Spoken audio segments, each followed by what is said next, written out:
अल्हम्दुलिल्लाहि रब्बिल आलमीन वस्सलातु वस्सलामु अला सय्यिदिल अंबिया वल मुरसलीन व अला आलिहि व सहाबिहि अजमाइन अम्मा बाद फ़ाऊज़ु बिल्लाहि मिनश शैतानिर रजीम बिस्मिल्लाहिर रहमानिर रहीम। 12 चश्मे के नाज़रीन व सामीन को अख्तर अब्बास की तरफ से अस्सलामु अलैकुम। सीरीज़ की इस वीडियो में आपको बताया जाएगा कि दुरुस्त नमाज कैसे अदा करते हैं। सलात यानी नमाज एक ऐसा अमल है, जब क़यामत वाले दिन आमाल की छानबीन होगी तो सबसे पहले नमाज के बारे में सवाल किया जाएगा। जिसकी नमाज दुरुस्त निकलेगी उसके सारे अमल ही दुरुस्त निकलेंगे, और जिसकी नमाज ही फसाद निकली तो उसके सारे अमाल ही फसाद निकलेंगे। इसमें कोई शक नहीं कि पहला सवाल ही नमाज का होना है। तो जो नमाज के आदी नहीं हैं, जो नमाज नहीं पढ़ते, तो उनको इस बारे में ज़रूर फ़िक्र करनी चाहिए। गफलत में ये नहीं समझना चाहिए कि सारे हकूकुल्लाह मुआफ़ हो जाएंगे। इबादत अल्लाह का हक है, इबादत में शिरक मुआफ़ नहीं होगा। अगर नमाज पर कायम रहेंगे तो फिर तौहीद और सुन्नत पर कायम रहेंगे। अगर इसको छोड़ दिया तो शिरक में पड़ जाएंगे। तो इसलिए ज़रूरी है कि नमाज को ज़ाया ना किया जाए, इस तरफ से गफलत ना बरती जाए। अब नमाज के बारे में बुनियादी और इंतहाई ज़रूरी मुबाहिस पर बात करते हैं। नमाज दुरुस्त करने के लिए ज़्यादा तवज्जो जिस तरफ देनी चाहिए, पहली बात तो यह है कि नमाज बावुज़ू अदा करते हैं, और वुज़ू से पहले तहारत है। तहारत ईमान की शर्त है। तहारत वुज़ू की कुंजी है, वुज़ू नमाज की कुंजी है, और नमाज जन्नत की कुंजी है। तहारत जिस कदर कामिल होगी उस कदर नमाज भी कामिल होगी। तो जो भी तहारत करे उसको चाहिए कि अच्छी तरह तहारत करे, इसके बाद वुज़ू करे तो वुज़ू भी अच्छी तरह करे। आज़ा को अच्छी तरह धोए, आज़ा पर हाथ फेरे, बिस्मिल्लाह से शुरू करे, कलमा तय्यबा भी पढ़ ले, और फिर जो है अच्छी तरह वुज़ू करे। वुज़ू नूर है।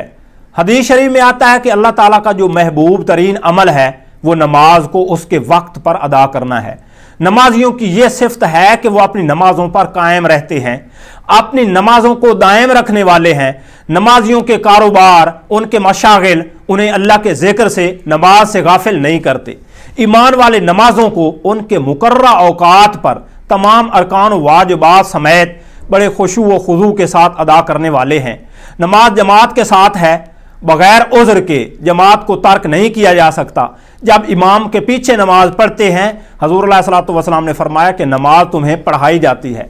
अगर इमाम ठीक पढ़ाएगा तो इसका उसको अजर मिलेगा, अगर गलत पढ़ाएगा तो फिर इसका गुनाह उसी के सार लगेगा। बाकी जो इमाम की इक्तदा में पढ़ते हैं उसकी सिर्फ इक्तदा ही करते हैं, इमाम से पहले कोई रोकन अदा नहीं करते, इमाम के पीछे ही रहते हैं। जिन नमाजों में इमाम ऊंची आवाज़ से तिलावत करता है उसको गौर व अदब से सुनते हैं, और अपने नफ्स के अंदर जहाँ पे ख्यालात चल रहे होते हैं वहाँ हदीस नफ्स की जगह तिलावत में इमाम की इक्तदा करते हैं। फ़र्ज नमाज के अलावा सुन्नत हो या नवाफिल हो या कोई शरई उज़्र हो और कोई ऐसी मजबूरी हो कि फ़र्ज नमाज जमात के साथ नहीं पढ़ सके, ऐसी सूरत में एक तो फ़र्ज नमाज वक्त पे अदा की जाए, साथ में किबला रू होकर नियत के साथ तकबीर के बाद क़याम है। बग़ैर उज़्र के क़याम तर्क करना मुनासिब नहीं है।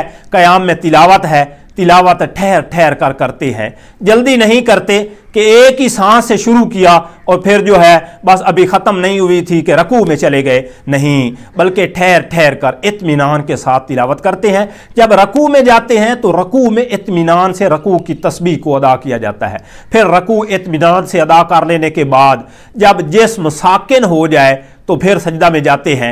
फिर सजदा की तस्बीह अदा करनी है इत्मीनान से। सजदा 8 हड्डियों पे है, पेशानी, नाक, दोनों हाथ और दोनों घुटने और दोनों पाँव के अंगूठे, इन पर सजदा है।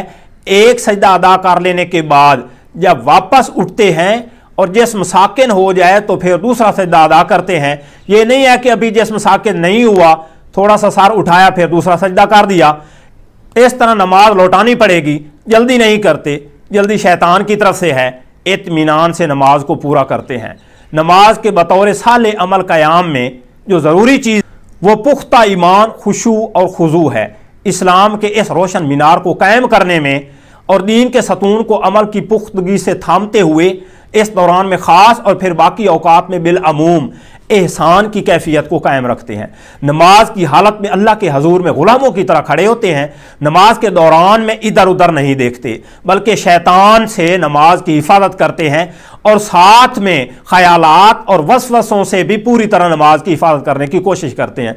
नमाज के अंदर ही रहते हैं, रियाकारी से भी बचते हैं, क्योंकि अगर नमाज में दिखावा हुआ तो रियाकारी होगी, ये बात शिरक में आ जाती है, बल्कि आजी को इख्तियार किया जाता है। इंसान की आजी की कोई इंतहा नहीं है और अल्लाह ताला की किबरियाई की कोई इंतहा नहीं है। अल्लाह ताला को आजी पसंद है। अगर कोई ये खुमार रखे कि मेरी नमाज दुरुस्त है और बाकी फ़िरक़ों मसालिक की दुरुस्त नहीं है, ये इख्तियार इंसान का नहीं है, ये अल्लाह ताला का इख्तियार है। वो फैसला फरमाएगा कि किसकी नमाज दुरुस्त है। तो अपनी तरफ से जो ऊपर बयान करदा सिफ़ात हैं, खसूसियात हैं, इनको इख्तियार किया जाए और बाकी मामला अल्लाह के हवाले। जब अल्लाह ताला से उम्मीद रखते हैं, वो ना उम्मीद नहीं करता। बयान करदा बातें इंतहाई ज़रूरी हैं, बाकी इख्तलाफात की इजाज़त नहीं है। इख्तलाफात से हज़ूर अलैहिस्सलातु वस्सलाम ने मना फरमाया है। अगर नमाज की हालत में एहसान की कैफियत ही नहीं है, बयान करदा जो ऊपर बयान हुई है कैफियत ही नहीं है, और फिर ऊपर से गुमान और अपने जोम में रहे कि मेरी नमाज, मेरे मसलक की नमाज कबूल है, बाकियों की कबूल नहीं है, तो फिर ये अल्लाह का इख्तियार है कि इसकी कबूल करेगा। अल्लाह ताला हम सब की नमाज को कबूल फरमाए और हमें नमाज बेहतर से बेहतर बनाने की तौफीक अता फरमाए। नमाज नूर है, इसको लाजिम पकड़ लें, इसको छोड़े नहीं। नमाज की कबूलियत की निशानी ये है कि नमाज बेहयाई और बुरी बातें छुड़ा देती है। मिलते हैं अगली वीडियो में। अल्लाह हाफिज़।